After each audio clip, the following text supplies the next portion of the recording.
Hi friends, నేను మీ కోడేకన్ల అమ్మాయిని. అందరూ బాగున్నారా? ముందుగా అందరికీ ఉగాది శుభాకాంక్షలండి. లేట్గా చెప్తున్నానని ఏమనుకోకండి. సో అందరూ ఉగాది పండుగ ఎలా జరుపుకున్నారో కమెంట్ చేసేయండి. మేమైతే ఈసారి చాలా బాగా జరుపుకున్నాము. మామూలుగా జనవరి ఫస్ట్ వచ్చిందంటే కొత్త సంవత్సరం స్టార్ట్ అయిందనేసి అయితే అనుకుంటాం కదా. అయినా కూడా మన తెలుగు వాళ్ళకు మాత్రం ఉగాది వచ్చిందంటేనే కొత్త సంవత్సరం ప్రారంభమైనట్టు అనమాట. ఏ పండగకైనా పూజ లేటుగా చేసుకుంటాం, కానీ ఉగాది వచ్చిందంటే మాత్రం అందరు పొద్దున్నే లేసేసి స్నానాలన్నీ చేసుకొని అయితే ఇలా పూజ అయితే స్టార్ట్ చేస్తామన్నమాట. పండగలు వచ్చాయంటే ఎక్కలేని హడావిడి అయితే వచ్చేసది. అలా నేను మా నాన్న కలిసేసి అయితే మొత్తం మా వాకిల్ని అయితే ఫుల్ డెకరేట్ చేస్తాం అనమాట. ఉగాదికి అయితేనా మెయిన్ వచ్చేసి తోరణాలు అయితే చాలా ముఖ్యము. ఇంకా పండగలు వచ్చాయంటే చాలు మా అమ్మ అయితే వంటలక్కగా అయితే మారిపోతుంది అనమాట. ఇంట్లో ప్రతి ఒక్క అమ్మ అలానే చేస్తాదిలేండి. సో ఇక్కడ వచ్చేసి మా నాన్న అయితే బొట్టు అయితే పెట్టుకుంటా ఉన్నారు. సో మేము వచ్చేసి నామ్ పెట్టుకుంటాం అనమాట. అంటే మేము నామదారులం అనమాట. అందుకనేసి ఉగాది పండగ ఇంకా స్టార్ట్ అవుతుంది అనగా అయితే వారం రోజుల నుంచి మనకైతే ఒకటే పనులు ఉంటాయి కదా. ఏడాదికి ఒకసారి పండగ వస్తుంది కాబట్టి ఇల్లు మొత్తం శుభ్రం అయితే చేసుకుంటాము. అంతా కడిగేసి రంగులన్నీ కొట్టేసుకొని మా నాన్న వచ్చేసి పూజ అంతా చేస్తా ఉన్నాడు అనమాట. ఇక్కడ ఇంకా మా అమ్మ అయితే పొద్దున్నే 4 గంటలకే లేసేసి అయితే పనులన్నీ పూర్తి చేసిందనమాట. మేము లేసే తలకనైతే మా అమ్మ మా నాన్న అయితే పూర్ణం కూడా రుబ్బుకొని వచ్చేసారు. ఇంకా అలా దేవుని మూలు వచ్చేసి అన్నము రసము పూర్ణం అయితే పెట్టేశారన్నమాట. ఈ పండగ వచ్చేసి మెయిన్గా అయితే ఉగాది పచ్చడి, అలాగనే మేము వచ్చేసి ఇంకొకటి అయితే చేస్తామన్నమాట. బొరుగులు, అందులోకి బెల్లము, అలానే వేపుతో అయితే వేసేసి అయితే ప్రసాదంగా అయితే పెడతాము. మా ఊరు సైడ్ వచ్చేసి ఉగాది పండుగని పెద్దల పండగ కూడా అంటారన్నమాట. ఎందుకంటే చనిపోయిన వాళ్ళకి బట్టలు అయితే పెడతారు, అంటే పెద్దవాళ్ళకి. అలాగే వాళ్ళకి ఇష్టమైనవన్నీ దేవునుములు అయితే పెడతారనమాట. అలా పెట్టిన తర్వాత అయితే 5 నిమిషాలు అయితే బయటకైతే వెళ్ళాలి. ఇంకా అలాగే ప్రతి పండగకి పులిహోర చిత్రాన్నం వచ్చేసి కామన్ కాబట్టి ఈ ఉగాదికి వచ్చేసి మేమైతే మామిడికాయ పులిహోర అయితే చేస్తాను అనమాట. అందుకొచ్చేసి మా నాన్నతో అయితే తురిమిస్తా ఉన్నాను నేనైతేనా. ఇంకా మా నాన్న వచ్చేసి అయితే మా అవ్వకి మా తాతకైతే టెంకాయలు కొట్టుకోరాడానికి అయితే వెళ్ళినారనమాట. మా నాన్న వెళ్తా ఉంటే మా పిల్లలు ఇద్దరైతే ఎంటబన్నారు. అలా చిన్నప్పుడైతే నేను మా నాన్న వెళ్ళేసి అయితే టెంకాయలు అయితే కొట్టుకొని వచ్చేవాళ్ళం అనమాట.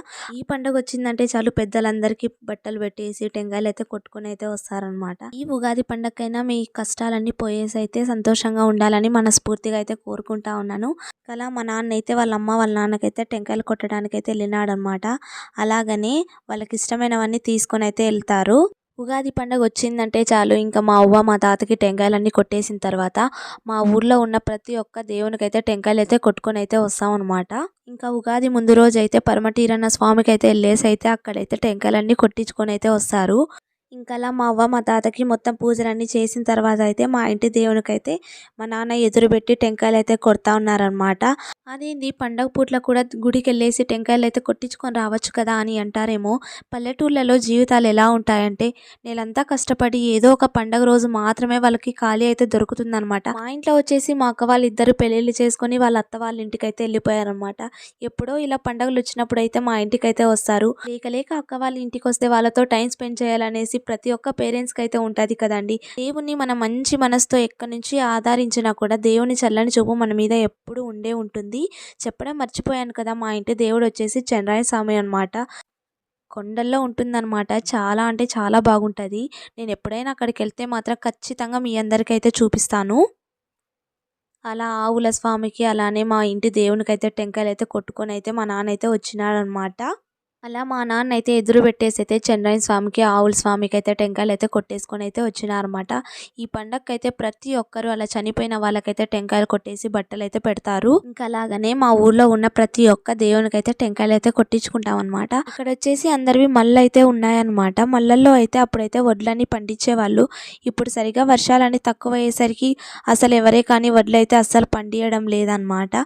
ఈ ప్లేస్ చూస్తూ ఉంటే నేను పెట్టిన వీడియోస్లో అట్లీస్ట్ మీకు ఒక్క వీడియో అన్న గుర్తు రావాల్సింది కదండి. నేను మా నాన్న కలిసి కట్లు కొట్టడానికి వచ్చాము. అలాగనే ఏట్లో పరస కూడా చూపించాను కదా. ఒకవేళ చూడకోకుండా ఉంటే నా ఛానల్ ఓపెన్ చేసేసి అయితే చూసేయండి. మంచి వీడియోస్ అయితే పెట్టాను. మామూలు టైంలో వచ్చేసి ఏదో ఒక కూర వండేసుకొని అయితే తినేసి అయితే ఎవరి పనులు కొద్ది వాళ్ళు అయితే వెళ్ళిపోతాము. ఇంకా పండుగలు వచ్చాయంటే చాలండో అసలు హోటల్లో మెనూ కంటే ఎక్కువనే వండేస్తాంలేండి ఇంట్లో అయితే. అలా మా ఇంట్లో వచ్చేసి అయితే అన్నము, చిత్రాన్నము, పప్పు, పప్పు, రసము, కుడాలు, వడియాలు అన్నీ చేసాం. సారీ కుడాలు కాదులెండి పూర్ణము. ఇంకా కుడాలైతే అస్సలు చేయలేదు. మా అమ్మ అయితే మునక్కాయల రసం అయితే చాలా అంటే చాలా బాగా చేస్తుంది. అందుకనేసే నేను ఫస్టే మునక్కాయల రసంతో అయితే తినేసాననమాట. అలానే చిత్రాన్నము మా అత్తమ్మ పంపించిన వడియాలనమాట. ఈ ఉగాదికొచ్చేసి అయితే ప్రతి ఒక్కరు వడియాలైతే వేస్తారు కదా! ఏమంటారు? అలా ఫ్యామిలీ మెంబర్స్ అందరం కూర్చొని అయితే పండగనైతే ఎంజాయ్ చేస్తూ అయితే తినేసాము. ఈ వీడియోకింతే. Bye guys.